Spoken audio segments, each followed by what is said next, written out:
we think will want to receive the vaccine. Those numbers nationally, as well as within the tribe, on our initial polls, range anywhere between 40 to 47% are saying that they will take the vaccine. Some individuals are saying they're not going to take the vaccine initially. They're going to have, friends who may want to take it or something. They're going to say they get it, and then they're going to watch them to see how they respond to the vaccine. Okay. Is there any concern? I know that in the past, there are some vaccines that you routinely over time get again, but with this one being a two-part, kind of vaccination, is there any concern with that might hurt the effectiveness? Because sometimes people aren't great about getting right back, into the appointments on time. Is that something that we're worried about? It is, when the patients receive their vaccination, their first injection, they'll be given a card and an appointment reminder, basically, and then also have an appointment scheduled within the system. And they'll be told a specific time if they need to return to receive the second vaccination or the second injection. The first injection, when you receive it, you will be presumptively given a modicum of some type of effectiveness or immunity, but you're not going to get the full effect that you could from the vaccine if you don't receive the second injection. So it's extremely important that you get both injections. Kind of like that old thing that we're all used to. If you have to have the medicine, be sure and take it all kind of scenario, it sounds like. True. Yes. Is there any timeline? I know that, we're still a little bit in gray area on when we would receive the vaccine for tier 1. Has there been any definitive kind of timeline for the times we'll start seeing citizens becoming vaccinated and that availability for them? We have, the vaccine will be in very limited supply with the first distribution. We're probably talking low thousands of doses. However, all the indications from the government that we have received, which are subject to change, I think it's very important during this talk to let our listeners know that, this is still it may be the final stages, but it's still in a planning stage, so things are subject to change. But the government is very hopeful that in January, February, and March, they will be releasing vaccines in the tens of millions. So we are very confident that we're going to have vaccine available for many, many more people in relatively short order. So I would say that vaccines for other than healthcare workers, we are highly anticipating that will occur in January sometime. Okay, good. Once we start seeing general populations receiving this vaccine, how long do you think that it could be in measurable terms that we start seeing improvement of these outcomes? I know that our communities have been pretty hard hit, and we've, it's been a really difficult time for families, and, lots of people become ill. When people start actually getting this vaccine, is there any kind of timeline to see when it can alleviate that burden on the health system and on people's kind of everyday lives and, with the fears and things and precautions that they're taking? Well, that's a question that, unfortunately, it's a question we all ask: when is life going to return to normal, so to speak? And unfortunately, I don't think that that's something that we can truly answer. It's going to be dependent on a number of factors. We're inevitably going to have to continue the social distancing and wearing the masks and washing the hands and not being able to travel and go to large sporting events, etc., probably until the end of the summer or the fall of next year. And part of that is going to be because of the timeline of people receiving vaccines and when they're available, and you have to hit a certain mark in order for us to basically develop kind of a generalized immunity in society. I don't know that, there's so many variables in that if we have 40% of the population say yes, they're going to take the vaccine, but then you have 60% of the population saying no, then it's going to be a little bit more of a challenge for us to get to that point. But I think we will eventually. I don't know if Dr. Bark has any more information on that from any sources in regards to what a projected time would be. Well, Dr. Reitz, I think you're quite accurate. I can tell you that I was involved in a discussion this morning, and one of the speakers was the director of the National Institutes of Health, and he refused to be held to this, but he did say that he was cautiously optimistic that he could see a baseball game this summer if everything went according to plan. A lot of that, though, as Dr. Beetz has said, is dependent upon the willingness of the public to get involved and participate in the vaccine program. A vaccine is like antibiotics. They're wonderful things, but just like antibiotics don't work if they're still in the bottle, the vaccines don't work if they're not administered to people. So we're really hoping that participation is going to increase with people seeing that, there are safety steps. No safety steps were compromised in the making of these vaccines. Every step that has been taken previously in previous years from vaccination has been taken for these. It's just that we have improved technology now that allows some of the in-between times to shorten. So the vaccine, they have been extremely judicious. There are at least 3 different independent bodies that review all the data from these vaccine studies to determine that the information is correct and that the safety and effectiveness data are correct.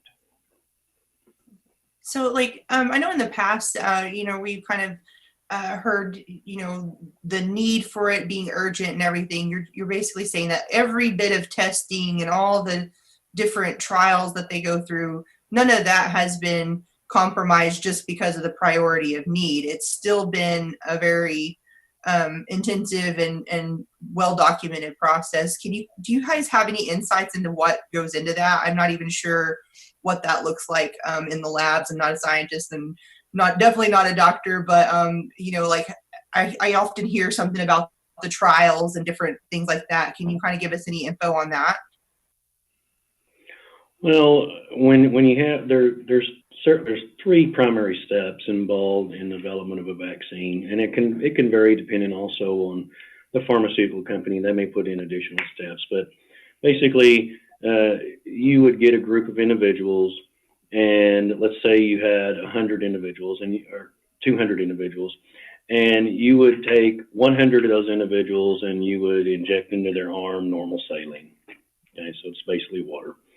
The other 100 individuals, you would inject the vaccine that's in the studies. And then you basically send them into the population, they're living their regular lives, and you see just exactly how many come back and test positive in the placebo group, so to speak, that receives a normal saline injection, and in the vaccine group. And then you can kind of determine what the effectiveness is. It needs to be at least 50% effective for it to be considered a success, so to speak, so 1 in 2 chance. Like I said, the Pfizer vaccine, I think, is at 94.5% effectiveness, and I believe the Moderna is at 95% effectiveness. So that in essence would tell you that there was only 5 individuals that contracted signs and symptoms, so to speak, of an active COVID infection out of that group that received the vaccine. So they go through the different phases, and then they look for any type of adverse reactions. As you probably have read in the media and heard, there was one of the vaccines, they actually stopped it because there was an adverse effect for one patient, and they had, like Dr. Vark said, the 3 different independent groups review that data to determine if that truly was something that was caused by the vaccine or not, and it was found that it wasn't, so they continued with the trials.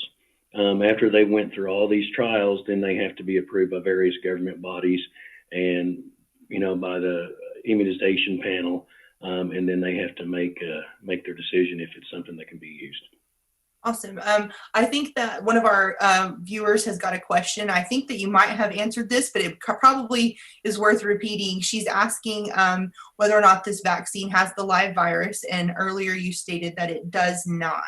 Can you kind of just recap that briefly for our... It does not. When, for example, if you take the flu, when you take the flu vaccination, in the past they could use with younger people the live virus by squirting it up people's nose. They don't really do that any longer. Now it's primarily the shot for everybody, and it's like an attenuated virus, which means it's weakened. It's not full effect or full bore, so to speak. They can cause an infection, but it makes your body have a response, in essence.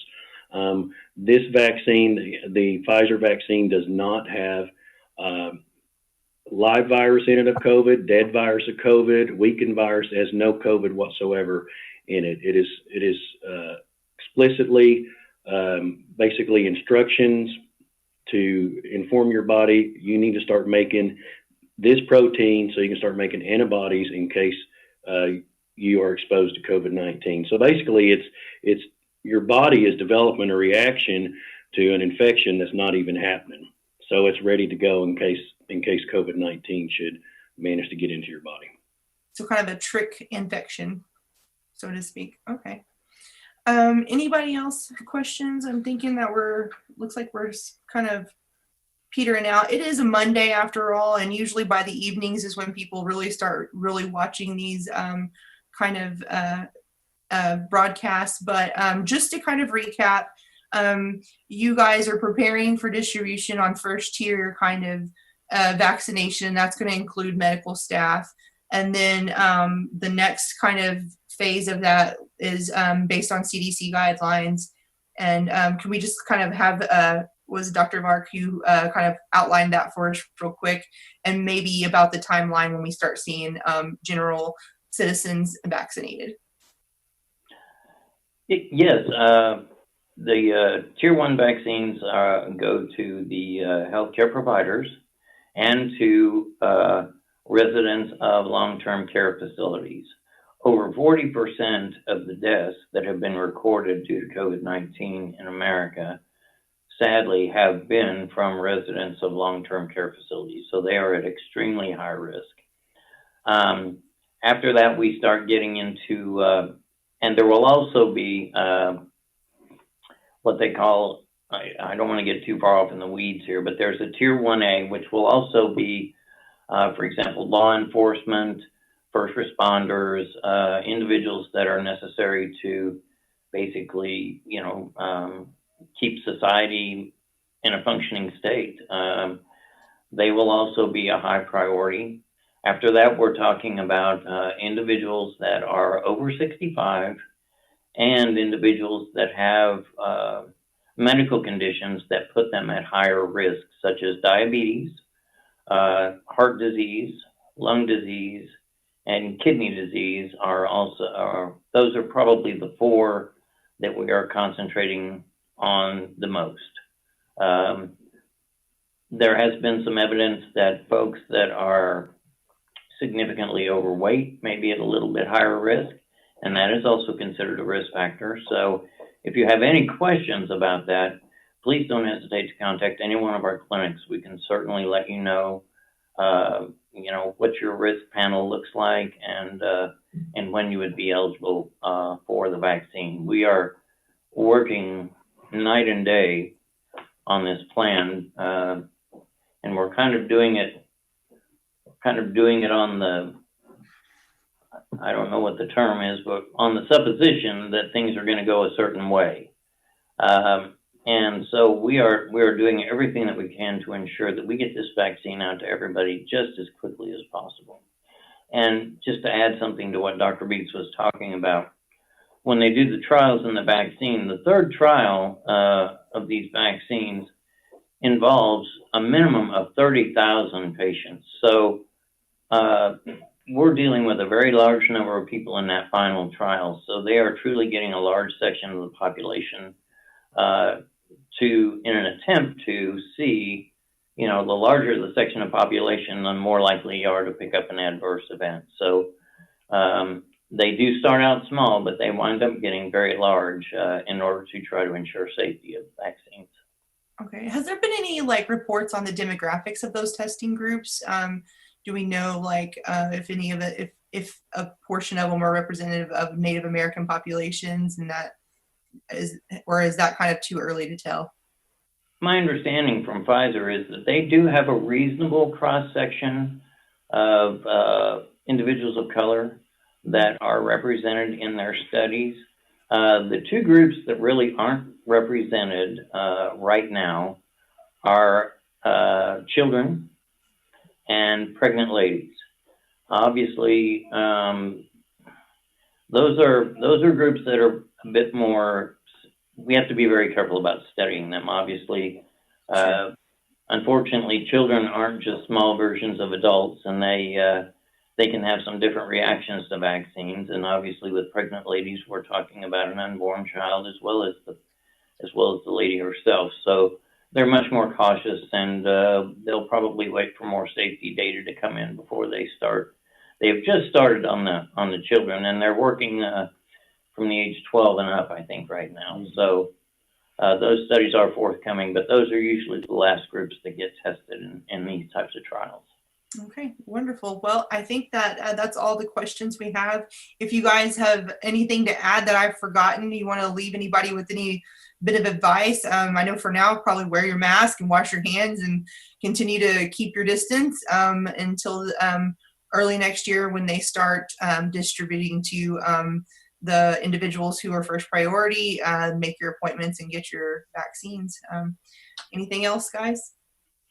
Well, I think those points are very, very good points to continue to make. That right now is our best defense against further spread of COVID. I can just tell you from a personal perspective that when the vaccine becomes available,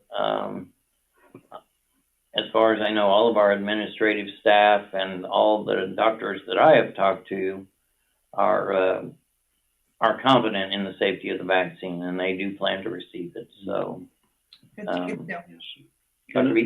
I would also say that for the citizens and the patients and the communities, there will be information coming out with public service announcements. Don't know how many of those there will be. They will probably be sporadic as this continues to roll out.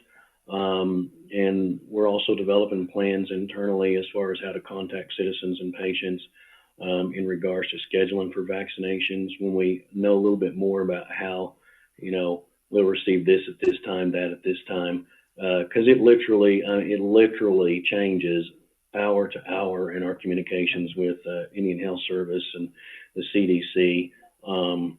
We have to change our plans. We have to change our structure. And when Dr. Bark said we're working day and night, it's emergency calls here, there, and yonder, and that's to be expected. But so expect those, and of course you can call the clinics and ask questions. And if they don't have the answers, then they'll find someone who has the answer. And please remember to wear your mask and wash your hands and stuff. And it's not so much for yourself necessarily as for everybody else. And we'll get through this together. All right. Well, thank you, gentlemen, for taking the time. I know you guys have been rushed and busy and on the ball, and we appreciate it so much. And we will broadcast this out and keep it circulating far and wide as much as we can. Thank you so much. Thank you. Thank you very much. Thank you for having us. Bye-bye. It was reporter Angel Ellis working with Drs. Beets and Bark discussing the upcoming distribution and the differences between the COVID-19 vaccines. And as soon as we get more information on that distribution plan and how and when and where, then we will be getting that out to you just as soon as we can. But it's just such a nice thought to find that our professionals there in the research and all the work has paid off. We're looking at possibly an end to the pandemic that has struck the United States and the world. So stay with us here on Mvskoke Radio. I started doing it when I was 11. I wanted to be just like my big brother. and some of my friends were already doing it. We got hooked fast. I just can't get enough. I'm Jacob, and I'm addicted to playing the drums. There's lots of stuff that makes it cool to be Native. Doing meth isn't one of them. Find something better to do. Check out ncai.org. A message from the Partnership for a Drug-Free America and the National Congress of American Indians. Who am I? Am I Native? I don't want people assuming things because I'm Indian. I just want to be me. But how do I live in two worlds? Some guys just check out by doing meth. But that ain't for me. Because I see my family, my friends, my drum making, my future. There are a lot of cool things about being who I am. And meth isn't one of them. Learn more at ncai.org. A message from the Partnership for a Drug-Free America and the National Congress of American Indians. Okay, we're back here on Mvskoke Radio. We have on the line now Lori Jump, who is the director of the Strong Hearts organization. Hang on, let's punch some buttons and see what happens here. Ms. Jump, are you with us? Yes, I am. Okay, great. Now, for people who are not familiar with your organization, let's start right there and kind of give us an idea of what Strong Heart is. Absolutely. So Strong Hearts Native Helpline is an anonymous and confidential helpline for Native Americans that have been impacted by domestic violence, dating violence, and sexual violence. We are a collaborative project combining the technology and infrastructure of the National Domestic Violence Hotline, along with the National Indigenous Women's Resources expertise serving tribal nations and our relatives in Indian country. So we take calls from across the country. We are nationwide, and we take calls from across the country from our relatives that are trying to process what they're experiencing and looking for resources. Now, we have spoken with staff members from Strong Heart a couple of times in the past. And your main mission then is to serve as a resource for Native women who find themselves in these harsh situations, sometimes being threatened or worse.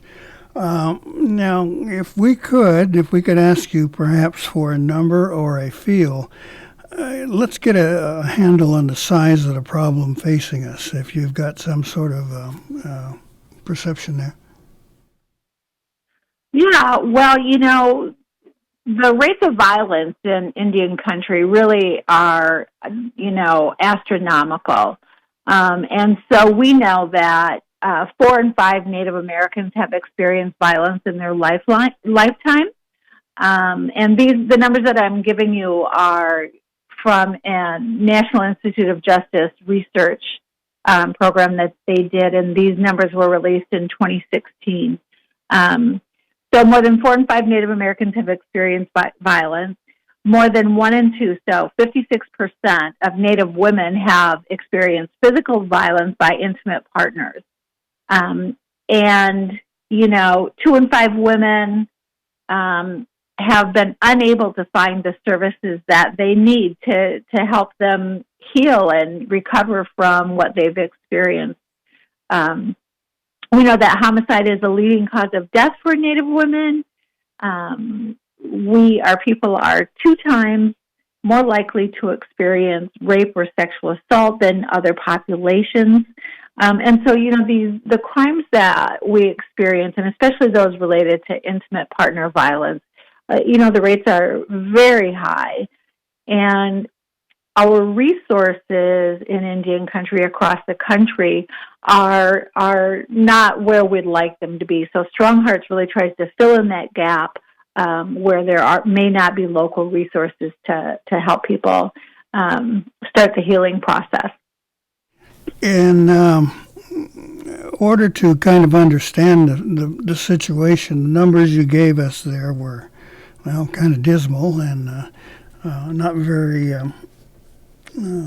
comforting. Would you say that then Native American women in this country face the worst of that situation? Yeah, absolutely. As I said, I think that the rates of violence in our communities are worse than any other population. And then when it's compounded, our situation is compounded by a couple of things. Number one, there's a lack of resources to help people, kind of process what they're experiencing and figure out what to do about it, right? But then you also throw in the jurisdictional piece where, tribes don't have the authority to prosecute abusive persons, then they're also left with no access to justice. And so, it's kind of definitely a double whammy for us. In growing up, we heard many situations where such abuse and that kind of thing was almost turned into a joke. Guys who said, well, if she, barks at me, she causes a problem, I'll just have to, show her the difference and physically. And, I've known people who've been in those situations. Now, is that corner being turned? Have Native peoples now begun to understand reasons why this happens and try and find other ways of expressing themselves? In other words, is the rate going down? Is there hope? Is it bright? Well, I think that there's always hope. We have to have hope that things are going to get better. And one of the things that I can cite to is just that, the difference in public opinion, right? 20 years ago, we wouldn't even be talking about it. If we saw somebody with physical injuries, we'd turn our eyes away from that. And we wouldn't say, hey, what happened? Can I help you, right? And so we are turning the corner in that it is much more acceptable to talk about domestic violence. 20 years ago, I wouldn't be on your radio station having this conversation. And so we are getting education out there. We know that this was not a part of our traditions. This was not accepted, in our history, right? Our traditional people did not do these things. And so, it is getting better. As I said, we are finding out that, it's okay to talk about it. It's okay to reach out for help. There are some resources out there, many more today than there were even, 10 years ago. And so I think there is hope on the horizon. But there still is a lot of education, that needs to happen. As you say, even, when we did talk about it, it was either in a joking manner or she got what she was asking for kind of thing. And it was, people would kind of laugh uncomfortably because they didn't know how else to respond. On top of that, there are some programs for abusive people to learn about why they do the things they do and maybe try to find other ways to cope with, their relationships and, that hurting somebody either physically or emotionally, it doesn't have to be that way. And so learning how to manage their behaviors. So yeah, I'd definitely say that there is hope out there. As I was listening there, I was thinking, well, why does this thing happen? Why does this behavior develop? Has your group or any other research pointed to the reasons why these things happen? Well, I think that for us, we believe that these abusive behaviors really is rooted in our history of being colonized. As I said, historically, our people were not violent with women. We were upheld as sacred, as life bearers, and we had very important roles in our tribal communities. And so this really wasn't tolerated historically. But as we were colonized and as Europeans came over and in European nations, women were considered property, and there were laws, that you couldn't use a stick bigger than the thickness of your thumb to beat a woman. If it was under that, it was fine. It was allowable, and so I think that a lot of these behaviors, came with colonization, and the sexual assaults too. That we know that women and children really were targeted to, assist the colonizers with taking control of our lands and our communities. That's our belief, is that it really is rooted in that. In that history of colonization, the power and control that, is just completely the founding theory behind colonization, is to move into a community that is not your own, to establish control over the residents there, and then maintain that power and control over them. And so those are exactly the same tactics that are used in intimate partner violence. Let me get your thoughts on this one now. Is there a difference because Native American communities are tribal societies as opposed to the dominant society, which is pretty much, kind of every man for yourself and yours? We are so interrelated and tend to be close family-wise, extended family-wise. Could that have some bearing on why, first of all, that it happens, and two, the second point you made, why no one wants to talk about it? Yeah, we always like to say, as Native people, we are all related, right? And that's very important to us, and it's really essential to how I think we've survived, is that, there's this care for each other. And but the downside of that is that it can also make it harder to reach out for assistance. So when you're coming from a small community where everybody is related or everybody knows everybody, and you're reaching out for help, it's very much harder to, report something as a crime if the police officer that's going to respond is related to you or to your abusive partner. It's harder to reach out for help, from a social service program of some sort or a domestic violence program if the advocate working there is related to you or to your abusive partner. And, that goes through all of our systems: criminal justice, law enforcement, social service, all of those things. It's harder to ask for help if, you're having to reveal, this private hurt that you are experiencing to somebody that you know. And so it definitely has an impact. As I say, I think that we all cherish that, belief that we are all related, but it can make it difficult in some ways for somebody to ask for help when they need it the most. Right. Everybody knows each other's business, and that sort of thing will spread like wildfire. Right.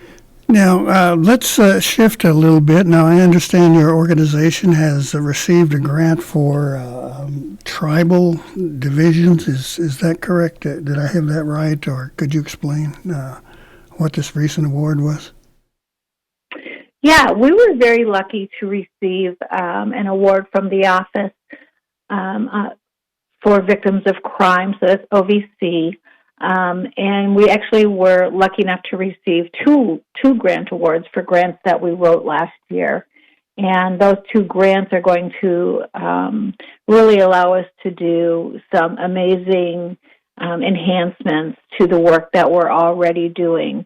So for one thing we did, we were able to add sexual assault advocacy services to our the services that we offer, just to, get some additional training for our advocates and to ensure that, when somebody has suffered from a sexual assault, that we're offering them the best services that we can.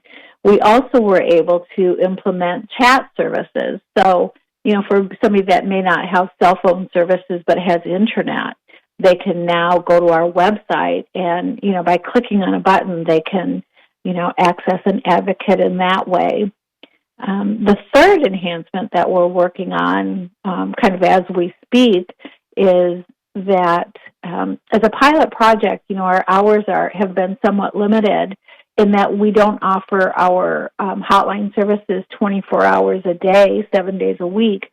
We are available every day from 7 a.m. to 10 p.m. Central Standard Time, but we do miss calls during those closed hours. And so the third enhancement that we're currently working on and hope to roll out probably in February of next year is that we will become a 24-hour 7 service.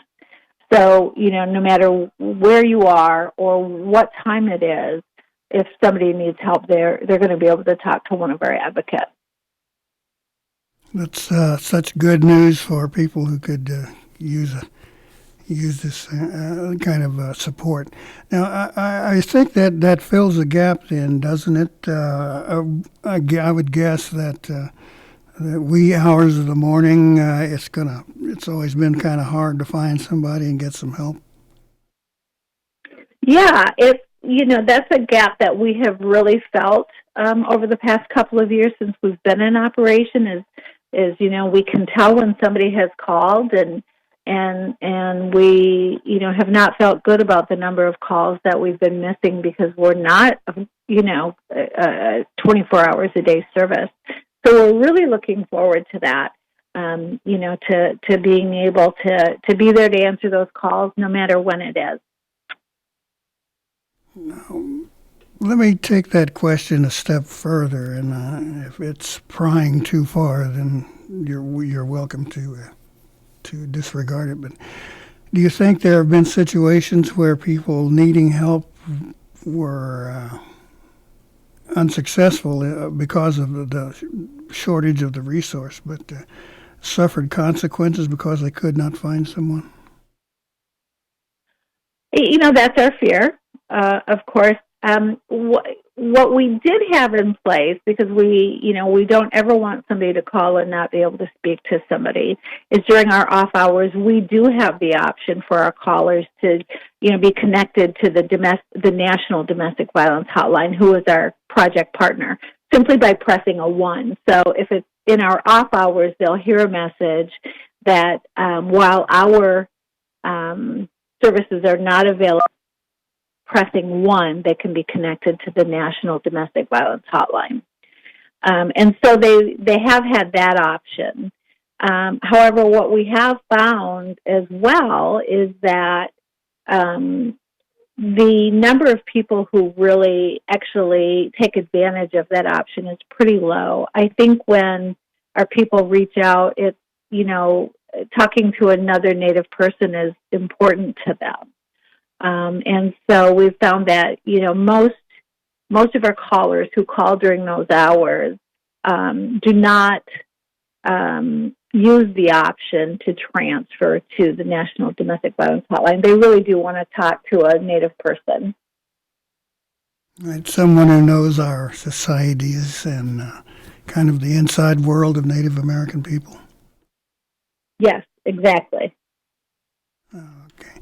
Now, in your estimation and the work and results that your organization has achieved, have we turned a corner then, do you think? Or, first of all, are numbers going down? Or in anecdotal discussions, do you hear people saying, that this sort of behavior is not acceptable? I mean, is that something that comes to the forefront of any discussion?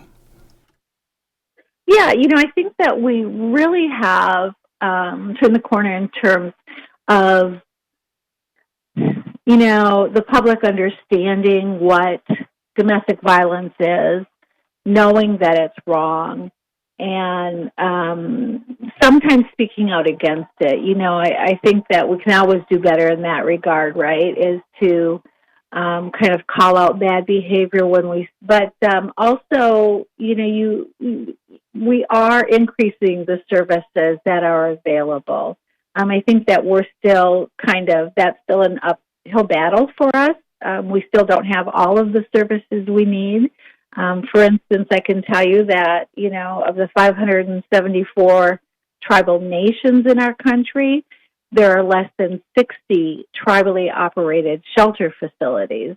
And so, there still is this lack of the resources. We're getting better, but there still are, areas of the country that really don't have the resources that they need. And of course, the pandemic has complicated this, even more for our people. So, but I do see light at the end of the tunnel. I do think it's getting better. I do think people are understanding that the responsibility for these types of behaviors really does lie with the abusive partner, and less people now blame victims. And so, I think things are getting better, but we still have a lot of work to do. Now, you mentioned the COVID virus there, and I've spoken with other folks who said, well, yeah, we're home a lot more and can get on each other's nerves or, aggravate each other, this sort of thing. Do you think that's a real factor in what happens for people who come to you? Yeah, absolutely. For one thing, when you are, sheltering at home with an abusive partner, the potential for violence does increase. And we know that is the case, that violence has increased, in our homes. But I do want to say that, that even though certain factors can aggravate our situations, they don't cause domestic violence, right? So when we look at people that are, the loss of income doesn't cause domestic violence, but it can make it, it can increase the potential for it. Substance abuse does not cause domestic violence, but using substances can increase the potential for violence. So these things that are, people look to as sometimes as a cause, really are not causes, but they are factors that do increase the potential for violence. So stress, the loss of income, being stuck at home with somebody 24/7, all of those things definitely do have an impact. Yeah, I will have to admit to being a little cranky from being around the house a lot and that kind of thing. Well, luckily I have a wonderful wife who gets cranky back at me and keeps me in line. Well, there you go. Okay, well, now, in the announcements and the information being put out, it says tribal division. Is that an accurate term? Is there something else? Yeah, no. One of the things that we've been successful in really advocating with the Office on Violence, the Office for Victims of Crime, was that, when these tribal set-asides were first announced, it was very late in the year, and the office did not have a lot of time to roll out a completely brand new program. And there were some difficulties there, and tribal nations and advocates really came together and said, to best serve Indian country, you really need to have a tribal division with people that understand how to work with Indian country, with people that understand, as you said, our societies and how we work.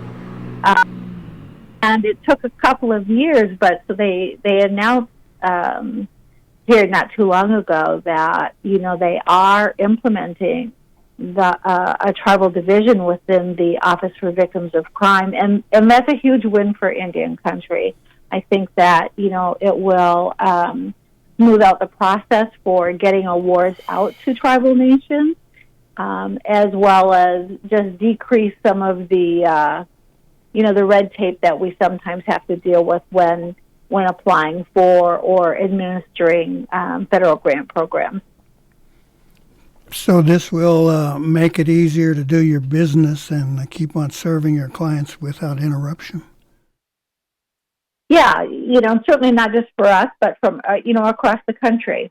There is a significant amount of money at stake, and so we want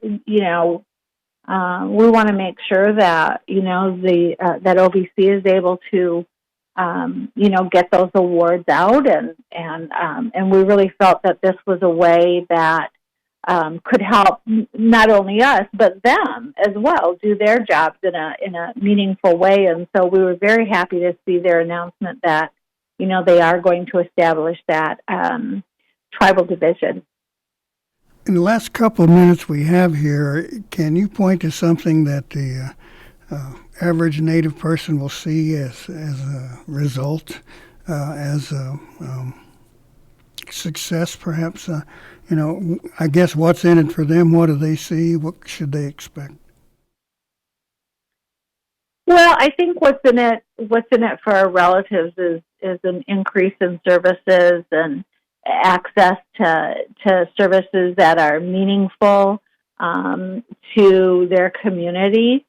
And so, at the end of the day, that's what all of us want to do, is make our life better for our relatives.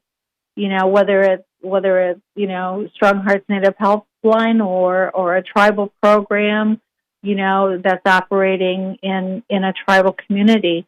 We're doing our best to make sure that our relatives across the country have access to services that they need right there in their community, and not having to reach out to, maybe programs that don't understand what it's like to live in a tribal community and don't understand what the barriers are. And so that's what's in it for, for the average person out there, is that, this should really result in better access to services. That's such a wonderful thing to hear. Now, in the last few seconds we have, if someone has some interest or wants to get a question answered, how do they reach you? Yeah, our phone number is 1-844-762-8483. That's 1-844-7-NATIVE. We are available from 7 a.m. to 10 p.m. Central Standard Time every single day. People can also go to our website at strongheartshelpline.org. We also have social media. You can find us on Facebook, Twitter, and Instagram. So, follow us and you can keep up to date with what we're doing. Okay, thank you so much, Lori Jump. We appreciate you making time for us here. We wish you success with the program, and we'll keep our eye open to see what we can do to pitch in. All right, well, have a good one, Mado. Thank you so much for having me. We really appreciate your assistance in getting the word out about our services. Okay, thank you again. All right, we're out of here. Join us next week as we start looking toward the holidays and maybe a little more holiday programming. Gary Fife, Jaho Jifkados, Mvskoke Radio, Mabo Hedger to Wedgekis.